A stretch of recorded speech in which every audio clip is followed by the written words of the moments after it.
Boa tarde, todo mundo. É um prazer estar aqui. Agradecer o convite do TED aí de participar dessa edição tão especial aí, com esse foco em inovação social, tecnologia, futurismo, tudo que vem para o bem aí, para promover mudança. É um prazer aqui estar com vocês para falar sobre o blockchain, um pouco do trabalho da gente, do que que envolve a vida, o trabalho, que acaba sendo uma coisa só, graças a Deus, né? Acho que essa que é uma gratidão aí também. E falar de um tema que pode ser que seja um pouco complexo, mas ao mesmo tempo ele também é muito libertador, né, que é a capacidade de gerar transformação, né, como a gente consegue direcionar essa capacidade de transformar mesmo do blockchain para o que a gente acha que faz sentido, para o que a gente acha que tem valor. Então, antes de entrar um pouco no assunto, queria me situar aqui também com vocês e entender quem sabe o que é blockchain, quem sabe o que é Bitcoin, pelo menos, se alguém tem algum. Que legal, cara, que coisa boa. O tempo está passando mesmo. Hoje em dia, pra vocês verem, né, na entrevista do Peter Diamandis que ele deu em 2012, se eu não me engano, né, nem apareceu o blockchain naquela lista, né, das tecnologias. Então, muito legal que todo mundo está sabendo, né. Pouquinho antes de falar da palestra em si, né, do talk aqui com vocês, falar que vai variar bastante como a gente vai conversar aqui hoje, né? Tem muita hora que vai ser abstrato, tem hora que vai ser conceitual, algumas horas trazer alguns exemplos para materializar, para conseguir passar a mensagem que eu tenho aqui da melhor forma possível para vocês. Tá? Então, a primeira materialização que eu vou fazer hoje aqui vai ser sobre mim, falar um pouquinho como que eu chego com essa energia para poder compartilhar com vocês esse conteúdo. Então, sempre fui uma pessoa muito inquieta, assim, desde pequeno. Colégio, em casa, minha mãe e meus pais sabem que eles estão aqui. Então, sempre foi muito difícil. E sempre um pouco com esse senso de anarquia, assim, de não conformidade, de inquietude com o que a gente vive muito. Assim. Por que eu tenho que aceitar a maneira que está sendo dita? Hoje tiveram muitas coisas interessantes nesse sentido, acho que da educação, trazido pela Alceli, outras pessoas com coisas tão interessantes que mostram, né, que a gente tem que mudar o rumo das coisas. Né? E sempre eu carreguei comigo essa questão. Então, empurrei ela muito no colégio, consegui ir até a faculdade com ela, atendendo meio que parcialmente, né, paliativamente. E depois da faculdade, né, me formei em administração na FGV, tive o prazer de passar por alguns processos de trainee que não necessariamente me atenderam no que eu queria fazer na vida, mas eu tive a graça de cair no da IBM, né, por último, em que entrei em contato com a tecnologia, e por lá, por 3 anos, eu tive a oportunidade de trabalhar na área de blockchain, que me trouxe um pouco desse senso da possibilidade que a gente tem de criar uma nova sociedade com novas regras, com nova formatação, de acordo com o que a gente acredita, transgredindo as regras, os termos de negócios que já estão estabelecidos hoje na sociedade. Então, é engraçado a gente falar disso, né? Mas antes visto como socialismo ou anarquia, hoje a gente tem a capacidade de dizer que a gente tem na mão uma ferramenta para um pós-capitalismo, em que trabalha esses conceitos de abundância, de plenitude, de economia circular, colaborativa, em que endereça isso de uma maneira que pavimenta por uma ferramenta esses valores. Então, não por acaso, caindo um pouco sobre o blockchain, né? A primeira aplicação que a gente teve conhecida é o Bitcoin, que no paper que publicou ele, né, que é o Peer-to-Peer Electronic Cash System, que quem publicou foi o Satoshi Nakamoto, traz aí a perspectiva da gente tirar os bancos, né, da gente conseguir fazer uma transação financeira de pessoa para pessoa, quebrando um pouco desse status quo, né, que, se querendo ou não, é um pouco quem detém o poder hoje de manter a sociedade daquela maneira que tanto me inquieta. E não por acaso a primeira aplicação que a gente teve foi nos bancos, né, nessa transação financeira, nessa forma do sistema. Mas o Bitcoin não é o blockchain, né? Foi só a primeira aplicação que a gente teve, então, para passar dinheiro mesmo, né, transação financeira, em que abre nessa diferença aí um escopo gigantesco de coisas que a gente pode fazer com esse protocolo do blockchain, que são vários. Né? Essencialmente, o blockchain por definição, para a gente ter um piso comum aqui, embora todo mundo conheça, uma grande rede sincronizada de transação de dados em que dividem um banco de dados único, compartilhado, sincronizado, que cada um tem sua cópia. Isso traz para a gente uma série de vantagens na relação com o negócio, com qualquer tipo de relacionamento com pessoas, né, que nem ficou claro na The Economist em 2015, isso, né, então, um pouco depois do talk do Peter lá, que a tecnologia por trás do Bitcoin que tinha a capacidade de transformar o mundo, né? Então, como que isso pode trazer para a gente essa maior confiança nas relações, essa maior transparência, né? Como que isso, de fato, pode mudar o mundo além do Bitcoin, né? Então, rapidamente, assim, só para ficar materializado, né? Que nem eu falei um pouquinho dos exemplos e casos que eu vou trazer aqui. O que é isso, né, na verdade? O que é essa rede, esse banco de dados distribuído? Ele tem um principal conceito, 4 deles que eu vou trazer bem rapidamente. Um é um ledger distribuído. Então, aquele livro-razão que a gente tem na nossa contabilidade, em que a gente faz transferência, anota coisas que passou de um para o outro, ele está distribuído e compartilhado, que nem eu comentei com vocês, com todo mundo. Então, isso é um ponto positivo, mas, poxa, eu estou compartilhando o quê? Com quem? Será que isso não é prejudicial para mim, na minha economia, no meu negócio aqui? Tem critérios de privacidade, em que eu estabeleço, através de algoritmos e criptografia, exatamente o que eu quero compartilhar com as pessoas. Então, tem coisa que é interessante, tem coisa que não é. Isso eu estabeleço na hora que eu coloco meus smart contracts, que são os termos de negócios, as regras de negócios que eu vou executar nessa rede. Então, lá eu coloco quais são os meus termos. Por exemplo, eu te empresto R$1 com tanto de tempo, se não me devolver, tem tal juros. E isso é auto-executado. As coisas acontecem de maneira automática. Por isso que ele é um contrato inteligente, né? E como que isso é validado? De que maneira que essas transações acontecem? Existe um consenso entre todos os participantes na rede, que esse consenso faz a validação de que esses smart contracts estão acontecendo de maneira harmônica, que realmente eles estão atendendo às características de todo mundo que está participando da rede de maneira eficiente. Então, dessa forma, eu estabeleço aí uma visão dessa plataforma transacional que é o blockchain, né, que dá para a gente fazer muita coisa com isso.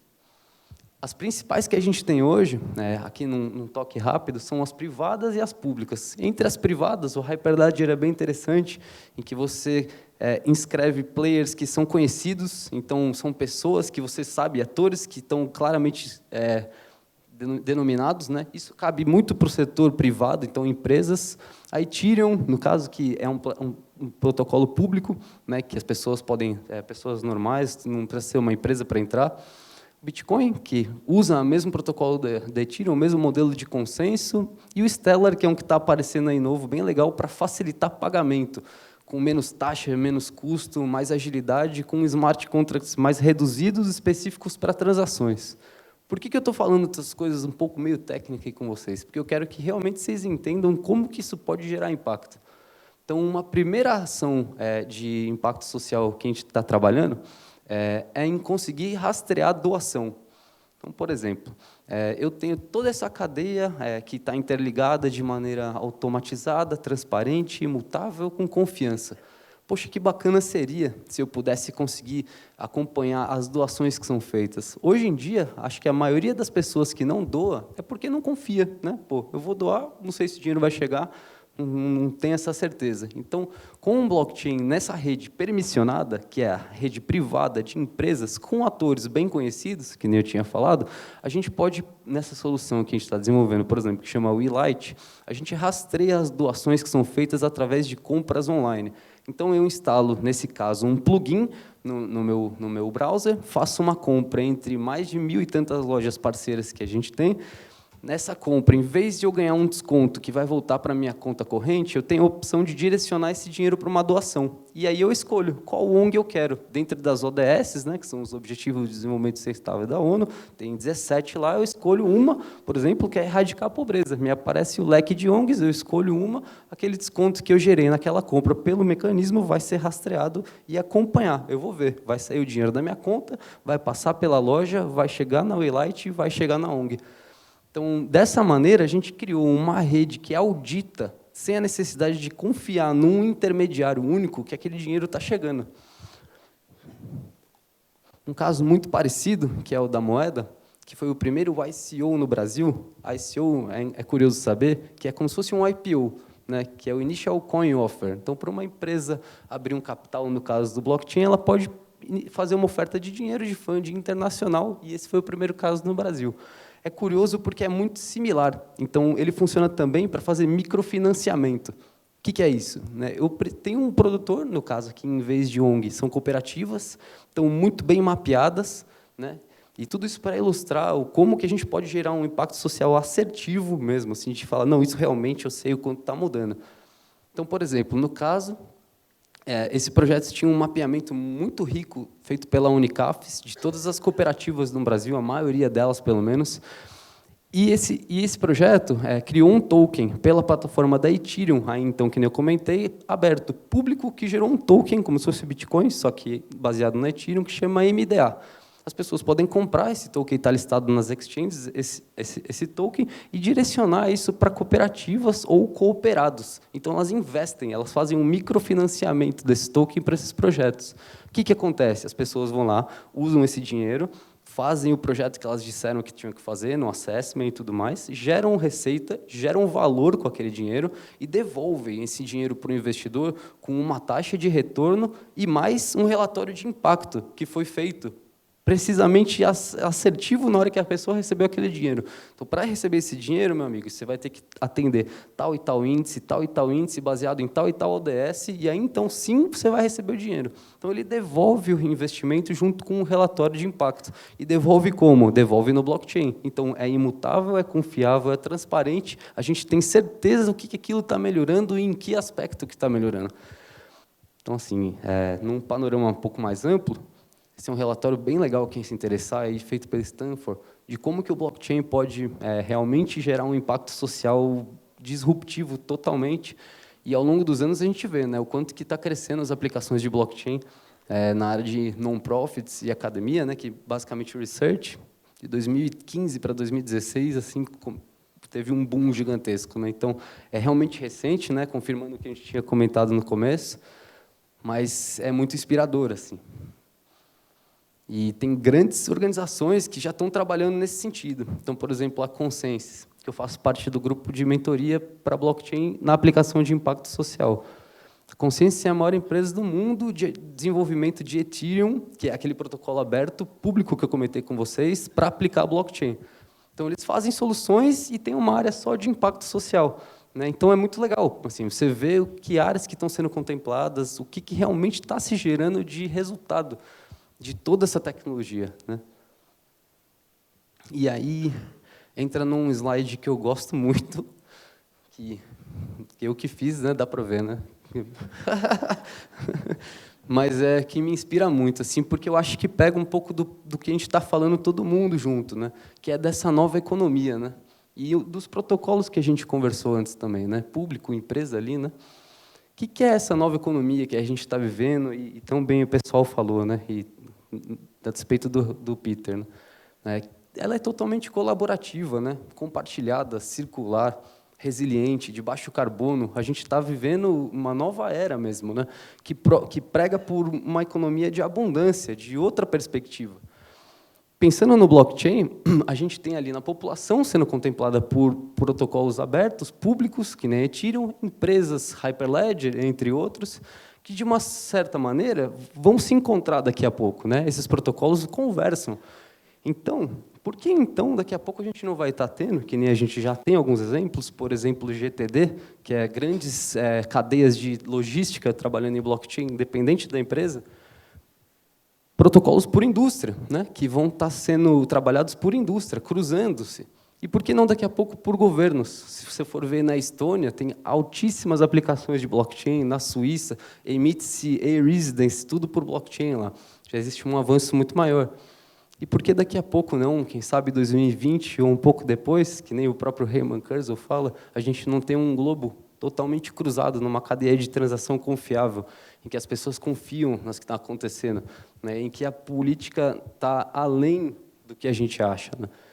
Então, assim, isso me traz uma inspiração muito grande e coloca o blockchain também numa posição de colaboração. Não é o blockchain só que vai resolver tudo isso. Ele precisa das outras coisas. Então, por exemplo, para entrar uma informação no blockchain, a gente está falando, depois que está lá, está tudo certo, está imutável, seguro e tudo mais. Mas e para entrar a informação? Será que a pessoa que colocou a informação lá estava com a melhor das intenções? Ela pode pôr uma coisa errada.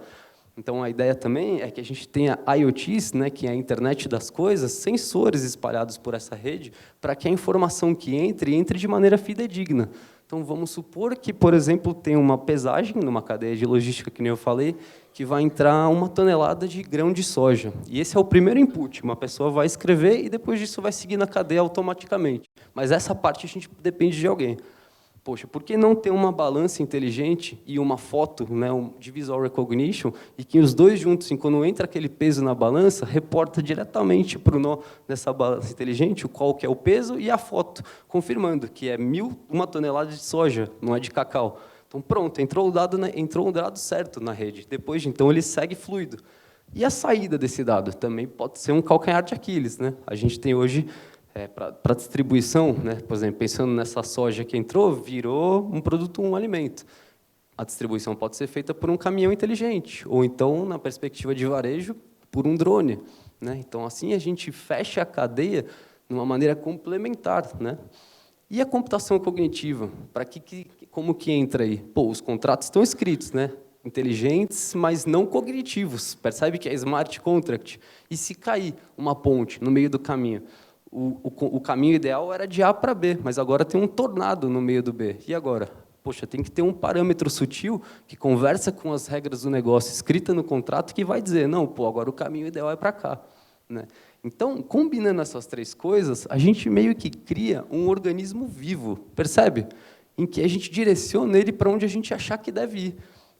Vamos direcionar para onde essa capacidade de segurança, para onde que a gente quer direcionar essa grande força de decisão e transformação que a gente tem.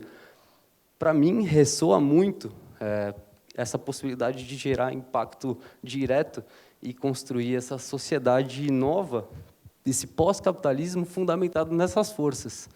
Eu acho que a grande ideia aqui era mais provocar vocês, né, e ver como que isso dentro de vocês reflete, né, qual que é o fractalzinho aí dentro de cada um, né, e basicamente isso. Obrigado.